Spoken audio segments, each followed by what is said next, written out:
I was taking a walk in the evening, and I had just was finishing up a 4-mile loop, and I kind of felt the presence of someone behind me. That's when this would-be crime victim did something she now says might have put her attacker slightly off balance. I turned around thinking it was another person exercising, and I kind of joked with him and said, "Hey, you scared me." And I noticed immediately that he was carrying a gun. Wow. And I realized he wasn't exercising. The woman tells me the man had not been walking behind her along this open stretch of sidewalk. He merely appeared when she reached this point.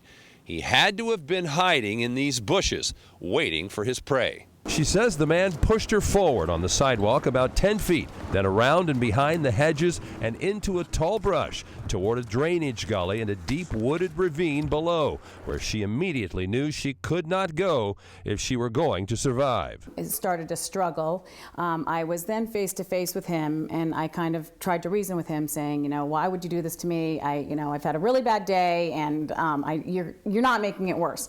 And he started to push me into the canyon at this point, and I planted my feet and I grabbed onto like a bush.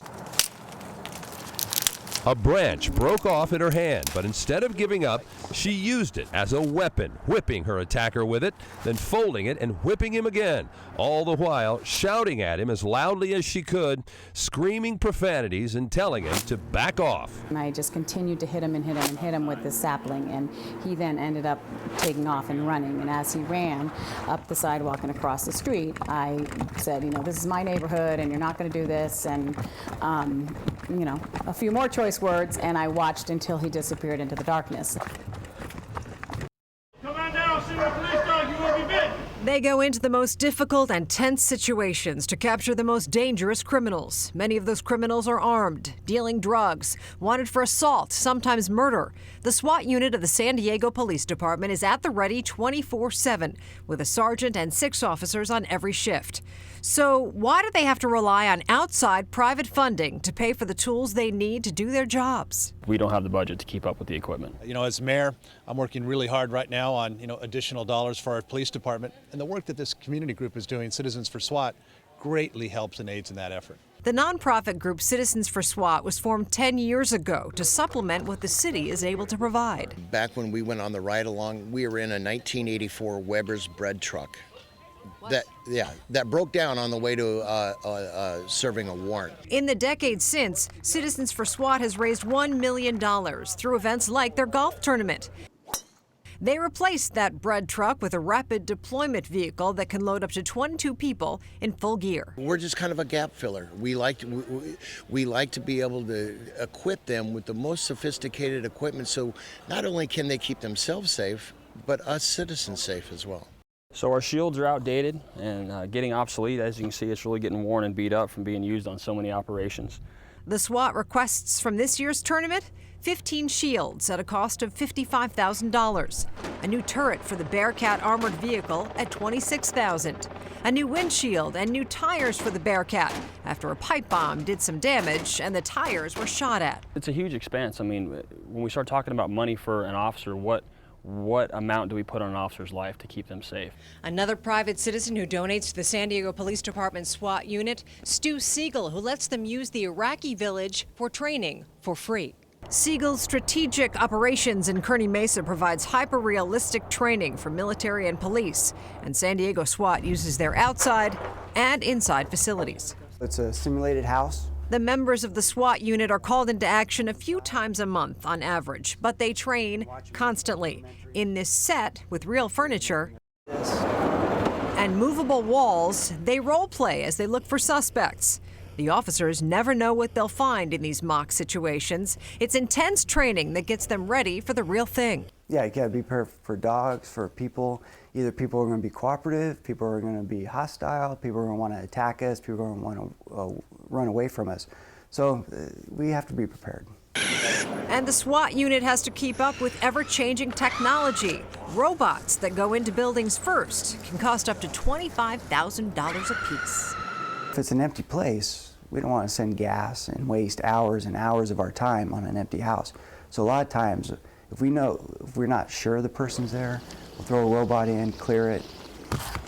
Another recent necessary upgrade to this SWAT unit, military-style vests, complete with trauma kits to save lives. Again, thanks to private money. But there is something pretty big on their wish list. A second armored vehicle to replace this one. This Peacekeeper is a hand-me-down from the military that's blown 2 engines in a year. It's retired. The members of this SWAT unit remain at the ready to keep San Diego safe. They are just thankful the money comes from somewhere. I'm going to be the one that's going to kick in the door to come save you if you're a hostage, and so to show that support back, I think it does a lot for our team, for our morale. Check out Taylor Schuss' interview with Silver Pigskin finalist Bula Graff. 1, 2, 3, 4.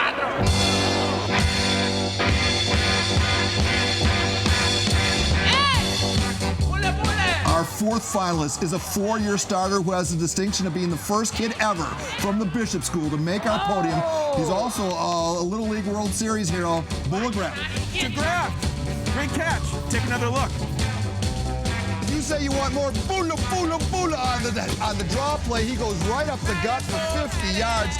This one, all Bishop School. So it's definitely an honor to be one of these finalists, one of the 6 kids out of thousands of kids out here. So I've definitely been watching this since freshman year, ever since I started football. I hope this Silver Pigskin finalist makes kids come into Bishops and hope to strive to be the best they can. Definitely going to be a toss-up between the Little League World Series and this Pigskin finalist. I'm going to have to say the Pigskin's going to be a little bit more on my ranking just because I'm older and I have a lot more going for me, but yes, this is a huge accomplishment.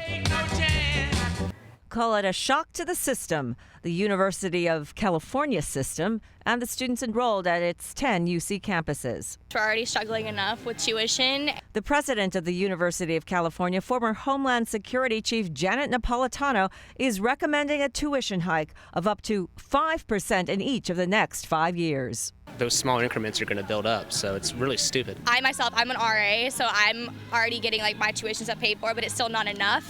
And for them to be increasing it even more is absolutely insane. Students like Amani Proctor say raising tuition could push a UC education out of reach for low-income and middle-class families. It's kind of making this more of an elitist institution instead of a public institution for the people, which is what it's supposed to be.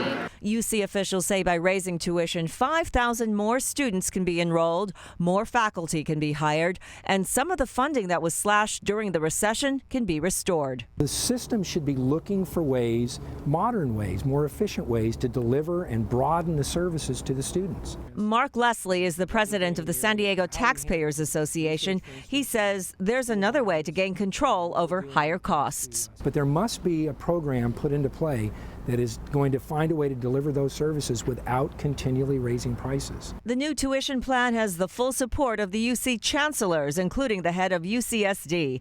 In a joint statement, they say, quote, "It is predictable and fair, and it allows families to plan ahead." But the proposal is already drawing negative reviews from some of the state's top lawmakers, including Governor Jerry Brown. The governor had pledged to raise state funding to the schools by 4% each year, but with one condition, that tuition costs stay frozen. Approving a hike would be blowing up that deal. Seeing the UC system try to double back on the deal that they made with the governor, it is an interesting battle to watch, and I'm sure that we'll be reading more about it and hearing more about it in the coming weeks. Not surprisingly, students say a tuition hike is the wrong course to take. I believe that education needs to be one of our primary priorities as a society, and I think that this shows that it basically is one of our lowest.